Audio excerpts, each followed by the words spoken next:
Think symbolically, at the very end of our lives, if we can still say, you know, we were never humbled, we were knocked down, but we got up, and I can say, I lived life with integrity, and I took all the blows, and I still prevailed. I think that's a good epitaph for anyone. I also realize that you can't be alone.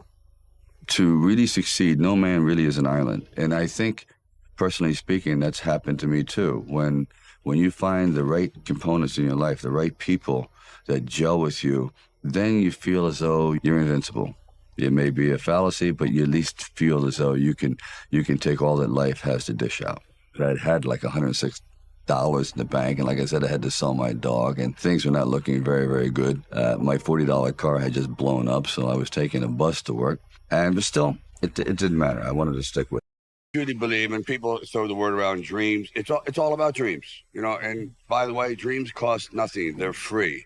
The hard part is just keeping them going. And please keep them going, because we're here for one simple reason. He believed in the dream. I believed in the dream, and our dreams come true. And there's no reason every one of yours can't either. I used to sit in this little apartment, and it was a room. As a matter of fact, the room was so small, I remember I was able to open up the window and close the door while sitting on the bed at the same time. It was like 8 feet by 9 feet. But the one thing about that room, there was really very little distraction. So I would sit there propped up in bed, and I'd go out with my big pen and legal pad and just start writing these stories. And most of them were very, very trivial. There was something about the process of unrealized dreams. I was always brought back to this subject because I think it's one of the most enduring subjects and one of the most difficult passages for people to accept, that they never were realized in their own lifetime, that they just didn't get that shot. So I decided it was a time to come to California. So I went to California, and I moved in the valley, and things weren't going very, very well there. As a matter of fact, I had to try to sell my dog because it was either do that or he just was not going to be very well fed around the house.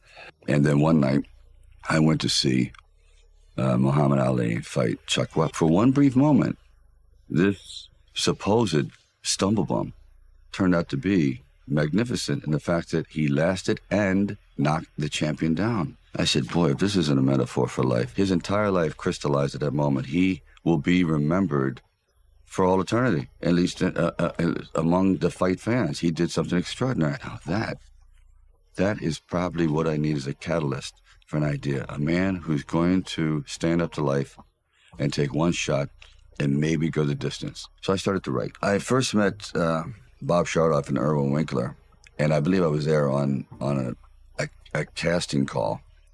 So we're talking a little bit, and I guess I really wasn't right for the acting part. And on the way out, I said, oh, I don't know if it matters, but I do a little bit of writing. He goes, really? I said, well, he says, well, bring it around. I thought, if I hadn't stopped on the way out, you know, that's why I tell all actors, don't give up. Keep talking. Eventually, you might hit a nerve somewhere, and they go, come on back. And if they didn't say, come on back, or bring it later, and let's see what you've developed, I wouldn't be sitting here.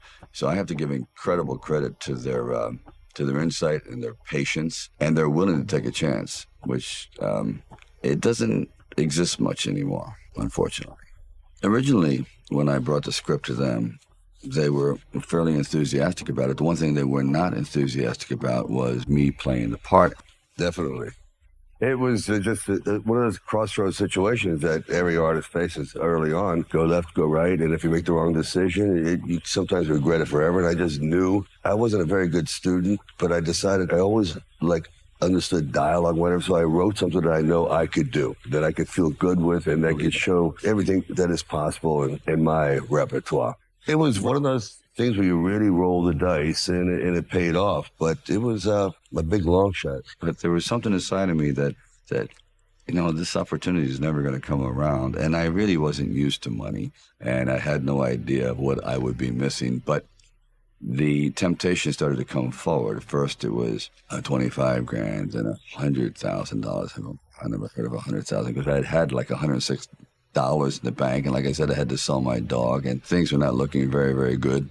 My $40 car had just blown up, so I was taking a bus to work, but still, it didn't matter. I wanted to stick with it. Then it went up to $150,000, $175,000, it went up to $250,000. Now my head was starting to spin, and I thought, all right, you know, you've really managed poverty very well. You've got this down to a science. You really don't need much to live on. I had like sort of figured it out. So I was not in any way used to the good life. I know in the back of my mind, if I sell the script and it does very, very well, I'm going to be very, very upset.